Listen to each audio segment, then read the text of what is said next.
chills. Number 4. The Charles W. Morgan.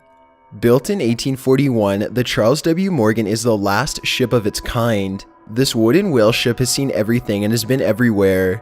From the coldest Arctic waters to the dangerous Cape Horn in South America, now it resides at the Connecticut Mystic Seaport as a historic landmark.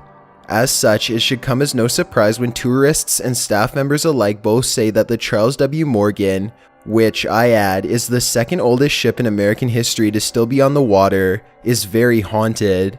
In 2006, a group of tourists observed an actor below deck working in one of the blubber rooms. This is a portion of the ship where they used to strip the whale of its blubber, which was then used to make lamp oil, soap, and machine lubricants.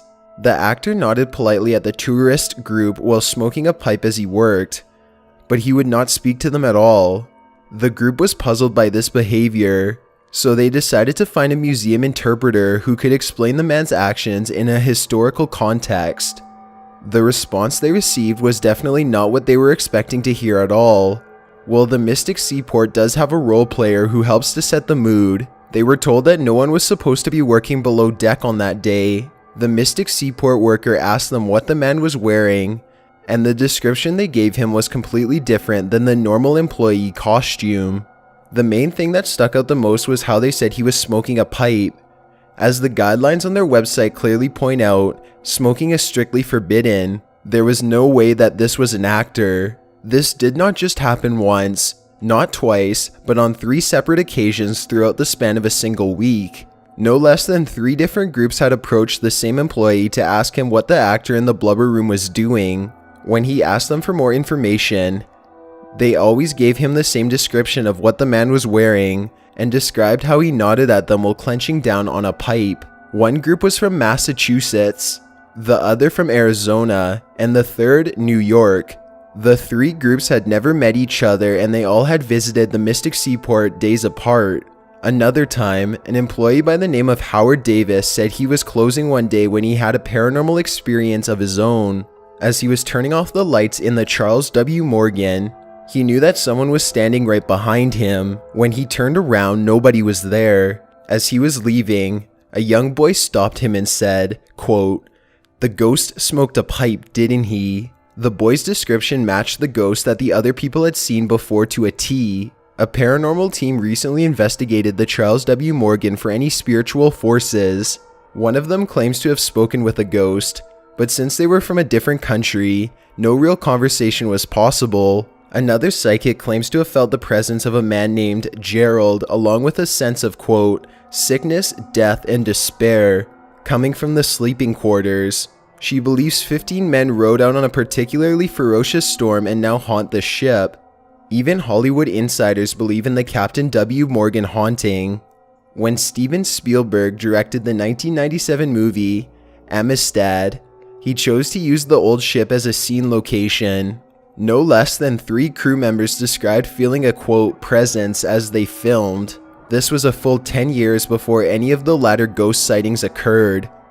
Number 3. The High Aim 6.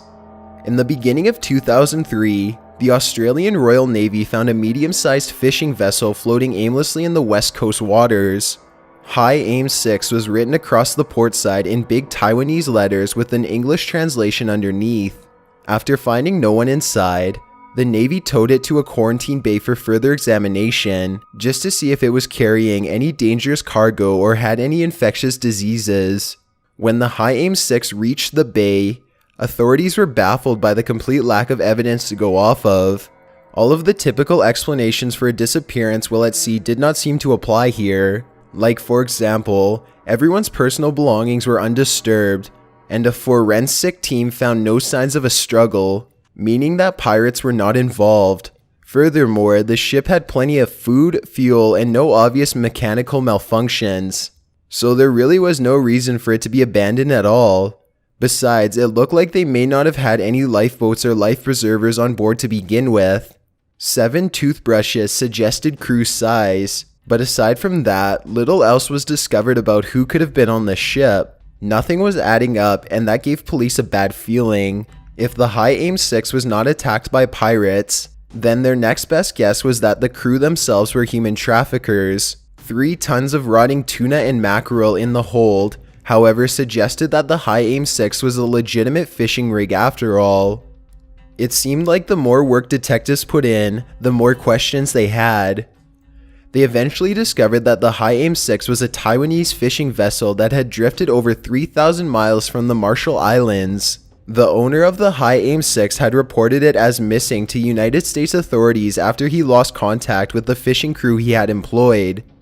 Most of the crew were hired hands from Indonesia, but the 2 men in charge were from Taiwan, a captain named Chen Tai Chang and an engineer named Lin Chung Lee. Both men had dutifully called their families every day to let them know they were safe. Then one day the phone calls had mysteriously stopped. Anyway, by the end of the month, Indonesian police had grabbed a person off of the street for questioning. They suspected he was one of the fishermen aboard the High Aim 6 and demanded an explanation for what had happened. The suspect eventually admitted that the 2 Taiwanese men were murdered, but he refused to provide any more information. Some say that the fisherman was telling police the truth about what he had seen.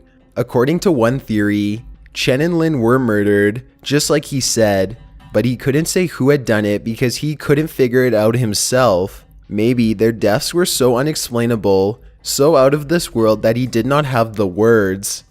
Maybe the surviving fishermen were either too traumatized to talk about it, or maybe he had even still feared for his life. Others say that the police grabbed the wrong man, and that they were forcing a confession from a person who was completely innocent. The man had no idea what was going on according to this scenario, and he only admitted that Chen and Lin were murdered after endless interrogations. After all, the Indonesian police were not completely sure if this person had really been on the vessel at all to begin with. If this version of events is true, it would mean that there is still no official explanation as to what happened aboard the High Aim 6, and anything's still possible. Either way, one other odd piece of evidence makes this case really stick out. When police first learned of Chen and Lin's identities, they started to check phone records. While there was no activity on Chen's phone, they did find out that 87 calls had been placed from Lin's cell phone after the ship had already been discovered. Well, it is possible that whoever murdered Lin had stolen his phone and was now using it. Why didn't they steal Chen's phone too? Police did say that they found all of the possessions still on the boat. So does this mean that Lin's phone was still there? If so, how could these phone calls have been placed? Some believe it's the ghost of Lin Chung Lee calling from beyond the grave, desperately trying to tell his side of the story as to what really happened. Maybe he was still trying to call his family, just like he always had before. Number 2, Mary Celeste.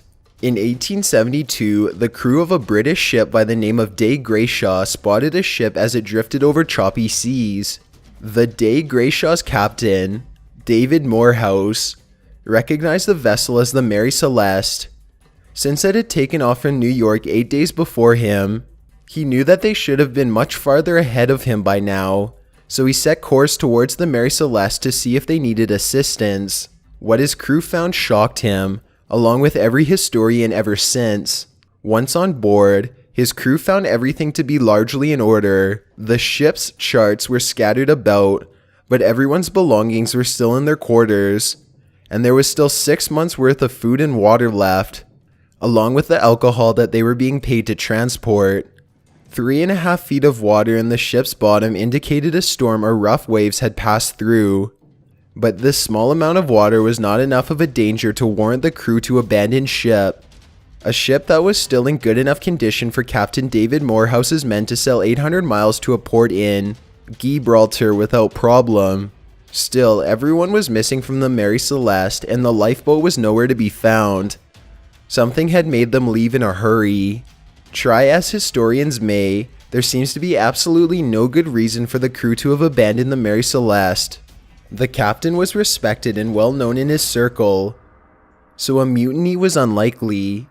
His logs show that his chronometer, an instrument used to measure latitude, had stopped working, but that would not stall an experienced captain to the point of giving up hope. The only thing that historians can think of is that a previous shipment of coal could have jammed up the ship's pumps. The logs show that one of the ship's pumps stopped working, which may have scared the captain enough to scuttle. However, as the recovery crew pointed out, only a small amount of water was found in the ship's bottom. There was also a second pup that was not mentioned in the logs as being broken. So this theory has a lot of problems. Many feel that only otherworldly explanations can solve this ghost ship mystery. Some say that they were consumed by sea creatures, while others think a gigantic waterspout, which is basically a tornado at sea, passed them over and made them fear for their very lives. In the meantime, historians are completely stumped. Number 1. The Flying Dutchman. The Flying Dutchman is one of history's most famous ghost ship legends. So most of you are probably already familiar. If not, it's about the fictional captain of a Dutch ship, usually by the name of Van der Decken. This captain is very headstrong and wants to sail around the Cape of Good Hope in South Africa against God's wishes. As punishment for his disobedience, God curses him to aimlessly sail the seas forever. Even though this is the stuff of legend, numerous people have nonetheless reported seeing the same mysterious-looking ship for centuries. The ship looks ancient and makes absolutely no sound.